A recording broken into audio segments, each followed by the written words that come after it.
protesters are blocking major roads in Catalonia and there is little public transport because of a general strike.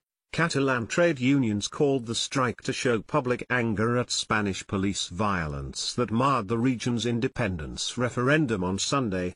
At least 24 protesters' roadblocks were reported across Catalonia, causing big traffic jams.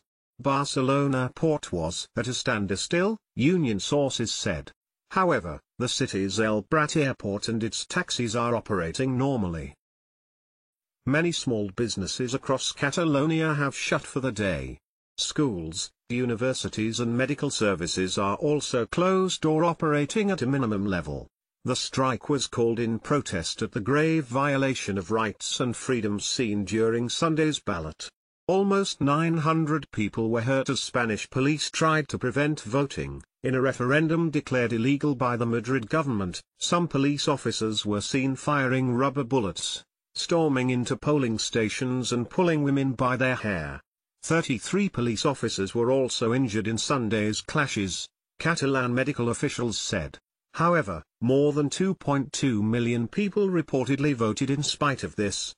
The Catalan government says the vote in support of independence was nearly 90%, but official results have not yet been released. Turnout was relatively low at a reported 42%, potentially weakening the position of Catalan President Carles Puigdemont. It would be wrong to interpret the anger and anguish so palpable in Catalonia right now as an expression of political unity. Catalans are as divided as ever on the question of independence. What unites them today is a seething fury and resentment at the heavy-handedness of the Spanish government, represented by Prime Minister Mariano Rajoy, with what Catalans perceive as his Madrid-centric arrogance, brutishness and disregard for the rights of individuals. This is far less about separatism than populism, anti-establishment, nationalist sentiment. Meanwhile, political leaders are trying to find a way forward. President Puigdemont has said he wants a new understanding with the central government in Madrid, but the Spanish government has warned it could suspend autonomy of the wealthy northeastern region. Given the chaotic nature of the vote, the turnout and voting figures should be taken with a pinch of salt, says the BBC's Tom Burridge in Barcelona. Spanish Prime Minister Mariano Rajoy said the vote made a mockery of democracy.